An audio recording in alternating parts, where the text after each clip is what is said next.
What's going on, everybody? This is Zeno here, and I'm putting on D&D. With that said, this is the lead Baroness. So, it is the Brutus's lead sprinkler, and we're going to be using the Baron, but because I'm a witch, we're the Baroness. So, let's stay true to the theme. The idea behind this build is, of course, stacking the most overpowered attribute in the game, because it gives HP. And HP, you can never have too much of that. I had an extra Brutus's lead sprinkler still laying around from when I made my Slayer. I tried them both Dual Strike and Ice Crash. This time around we're doing Sunder. So I'll be playing a Sunder BLS build, and for the rest of this video, when I refer to Brutus's lead sprinkler, I'll be saying BLS. So, with that said, we're going to be using the Baron Close Helmet, which also works like BLS where we stack Strength. So because I'm stacking Strength, I get... for every 300 strength, I get +1 to my maximum number of zombies. Currently, I only get +1. I'm about to achieve my +2 zombies from this helmet. It also gives +2 socketed minion gems, and I'm going to use it for its intended purpose, zombies. It was used widely with SRS, and I think it was even used with Animate Weapon for a while. I'm going to use it for its zombies purpose. Also, half of my strength will go to my zombies, which means that they get extra damage. And they also get extra life by that purpose. I'm trying to buy another one because I corrupted this. I found it throughout the league. I have minion speed in there now with Raise Zombie, but minion life and minion damage, I may just throw in all minion gems because it is a +2. I am using Fortify and Maim just for support purposes to slow enemies down. Right now, my zombies are acting as bodyguards because I have so much damage from BLS. I'm only level 42, so Act 5, I just beat Innocence, so my zombies are just there. They beat the hell out of things, but I'm not concerned about that. Here's where the build gets interesting.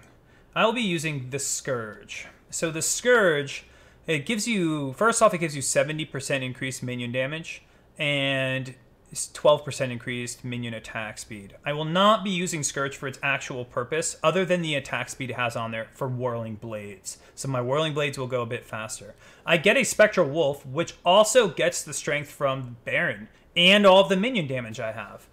The thing that Scourge will allow me to do, because I'm using Sunder in my main hand, I will never ever use Scourge, which is in my offhand. So this is a forced stat stick. Sunder only uses main hand attack, so Brutus Lead Sprinkler will be slamming around, this is my damage, and then Scourge is chilling there as my Whirling Blades, and it has an attack speed modifier, and all minion damage now affects me. There is 70% minion damage here, and if I'm going out of my way to get strength, I won't have to pick up very much damage on the tree, because we can pick up minion damage. Minion damage is... I'm a Necromancer. Every single one of these is minion damage. Hell, this one's got an additional 30. So alone in my tree, if I'm mandatory, I have to pick up 4. So that's 60% increased minion damage, and I pick up this, which is another 30. That's 90% pure global damage. Think of it as WED for BLS, or melee damage. Whatever you could think of it as, it's 90% of it. And it also applies to my minions because it's still minion damage. I pick up Fleshbinder because it allows me and my minions to have 1% additional physical damage reduction per zombie we own. By getting strength, I get damage, and by getting strength, I get zombies, which means I also get reduced physical damage taken as well. So, oh, sorry. You get 1% reduced additional physical damage reduction for zombies you own. I have a feeling they're going to buff this, because this is like a... it's not bad, it's okay. If you have 8 zombies, it's 2 endurance charges. But with BLS and Scourge, it's quite good because I need to sack strength for damage, and I need to sack strength for more minions. And minion damage, because of the Scourge, will affect me and my minions. I'm probably going to use Flesh Offering. I just want steroids. Movement speed, attack speed, and cast speed. What more could I want? Block, I'm going to be the fierce guy in the back while my minions are just go. So I'm going to have all these bouncers just running around tanking things while I'm just messing them up in the back line. My plans are Mistress of Sacrifice next, most likely. Spirit Eater is not bad. I'll probably get this in Merciless when I equip Scourge. And then Fleshbinder will be... This is my defensive option, and I'm about to have 9 zombies currently. I have 7, but I'm about to get 8 from getting 600 strength because of my helmet. And I'm about to pick up... I'm going to invest into Grave Pact soon, so that would be 9. And I've achieved 1500 strength now twice once on a witch, once on a slayer. So pure talent is another 25 all. So that's going in, which also will become 5 pen and mana regen. So melee AoE, we can go down this route all over again. And of course I get attack leech, which I may or may not invest into. It's 3 points for it. I do have to get, I'm not getting Skittering Runes, but I have to get Potency of Will for minion duration, or Flesh Offering duration. There's a lot I have to do with this build, and there's infinite amount of theory, but the Scourge is what really, I think, is going to carry this build. It's like the silent sleeper. Everyone knows how busted strong this is, but using it intentionally for Whirling Blade so I don't have to Leap Slam or Charge Dash, and then it has an attack speed roll, and then it just juices me and my minions up. I'm excited to use this in my offhand. This was given to me by one of my viewers, so I'll say that right now on the record. This is the last week of the league, and there is no ladder racing, so this is just theory and idea pushing to the min-max.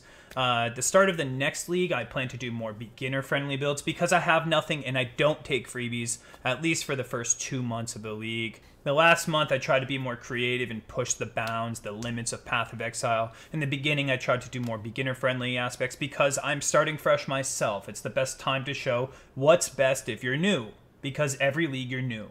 Right now, it's the time where we show off that last initial, that last build, those really expensive builds. Yeah, I really don't know what to say about last initial there. Full meme. Comments, Twitch, whatever. Of course, I'm doing this on Twitch.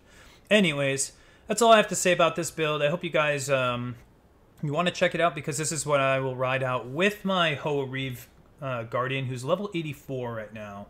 I also have my Pillar Occultist, who's 88, and my Shotgun character, who I think is 80-something. He's in T8s, T9s right now. I've done a couple T10s. So we have a lot of characters still very much alive.